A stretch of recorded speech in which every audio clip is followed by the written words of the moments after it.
독일 엔지니어링의 상징, 전 세계 자동차 시장을 지배했던 이름, 바로 폭스바겐이죠.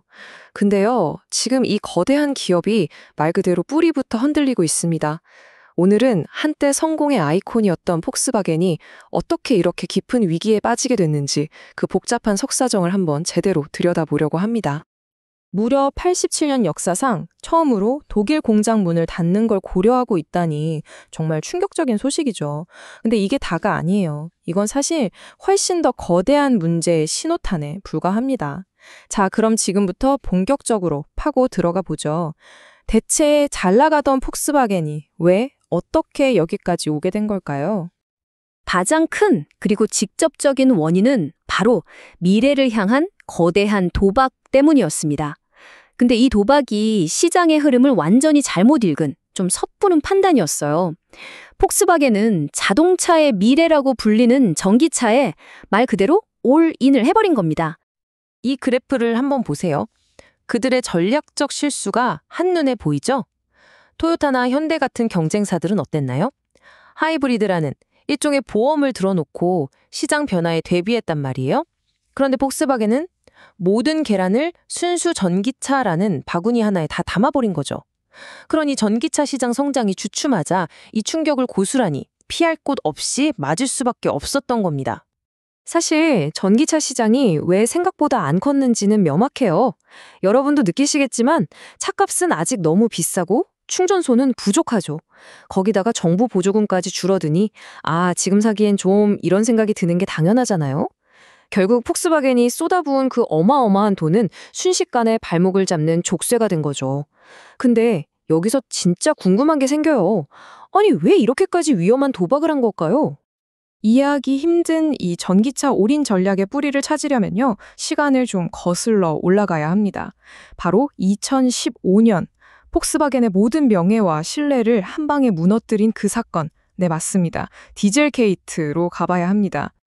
모든 이야기의 시작은 클린 디젤이라는 정말 달콤한 약속이었어요. 디젤차는 힘은 좋은데 매연이 심하다?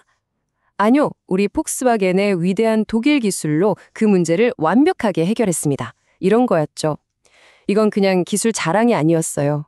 우리는 환경까지 생각하는 착한 기업이다 라는 이미지 그 자체를 팔았던 겁니다. 자, 이 타임라인을 보시면 이제 그림이 딱 맞춰지죠? 폭스바겐의 전기차 올인은 미래를 내다본 멋진 전략 같은 게 아니었던 거예요. 클린 디젤이라는 최악의 사기극으로 박살난 친환경 이미지를 되살리기 위한 뭐랄까 필사적인 몸부림이자 생존을 위한 유일한 탈출구였던 셈이죠. 디젤게이트 때문에 휘청거리고 있는데 정말 엎친 데 덮친 격으로 폭스바겐이 가장 약해진 바로 그 타이밍에 또 다른 폭탄이 터집니다.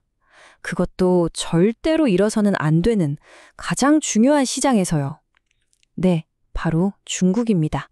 폭스바겐한테 중국은 그냥 큰 시장? 이 정도가 아니었어요. 이 차트 좀 보세요. 회사 전체 이익의 무려 50%, 절반이 중국 한 곳에서 나왔습니다. 거의 그룹의 심장이나 다름없었죠. 근데 정말 놀라운 건 이렇게 철옹성 같았던 기반이 정말 순식간에 와르르 무너져 내렸다는 겁니다. 보세요. 불과 몇 년 사이에 60%였던 해외 브랜드 점유율이 30%로 말 그대로 반토막이 나버렸어요. 그럼 그 사라진 30%는 다 어디로 갔을까요? 네, 무섭게 치고 올라온 중국 자국 브랜드들이 싹 다 가져가 버린 겁니다. 중국 시장의 게임의 룰이 아예 바뀐 거예요. 이제 중국 소비자들은 역시 독일차 이런 거에 별로 관심이 없어요. 마치 최신 스마트폰 고르듯이 소프트웨어는 어떤지, 기능은 편리한지, 그리고 가격은 착한지를 따지는 거죠. 자동차를 그냥 굴러가는 기계가 아니라 바퀴 달린 거대한 전자제품으로 보기 시작한 겁니다. 폭스바겐은 이 변화의 속도를 전혀 따라가지 못했어요. 자, 그런데 이 모든 문제가 단순히 투자를 잘못했다거나 시장이 갑자기 변했다거나 이런 외부 탓으로만 돌릴 수는 없습니다. 어쩌면 진짜 근본적인 문제는 폭스바겐이라는 조직 그 자체? 아주 깊숙한 내부에 있었을지도 몰라요. 제가 좀 충격적인 숫자를 하나 보여드릴게요. 이게 뭐냐면 직원 한 명이 1년에 차를 몇 대나 파는지, 그러니까 생산성을 보여주는 지표예요.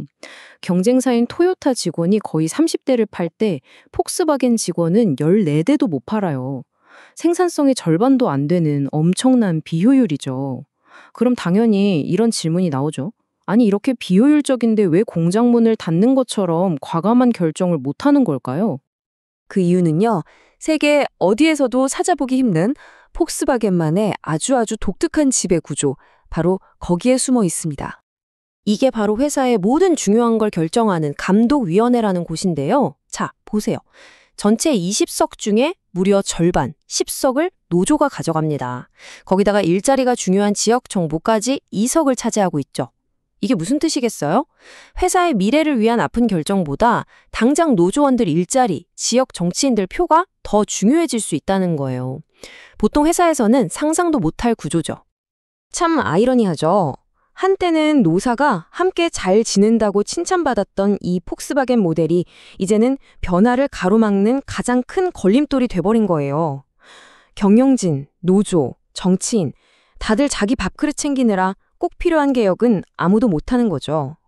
그리고 바로 이러한 외부의 견제 없이 자기들끼리만 똘똘 뭉친 폐쇄적인 시스템이 디젤 게이트라는 괴물을 키워낸 겁니다. 자, 정리해보면 잘못된 전략, 급변한 외부 시장, 그리고 안에서부터 골마버릴 시스템까지. 이 거대한 위기가 우리에게 정말로 말해주고 싶은 건 뭘까요? 이 문장에 문제의 본질을 정확히 짚어주고 있습니다. 모두가 서로 너무 친한 조직은 위험하다.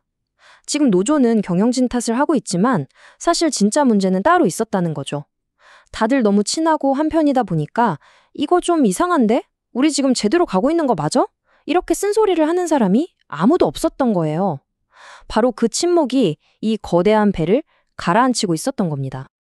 이게 바로 폭스바겐 비극의 핵심이에요. 다른 회사였다면 노조가 이렇게까지 힘이 있진 않죠. 하지만 폭스바겐 노조는 달랐어요. 경영진이 이상한 길로 갈 때 안 됩니다 하고 막을 수 있는 강력한 브레이크를 쥐고 있었단 말입니다. 근데 그들은 브레이크를 밟지 않았어요. 오히려 같이 엑셀을 밟아버렸죠. 화합이라는 좋은 말 뒤에 숨어서 견제라는 가장 중요한 역할을 내팽개친 겁니다. 결국 모두를 위한 시스템이 모두를 망치는 시스템이 되어버린 거죠.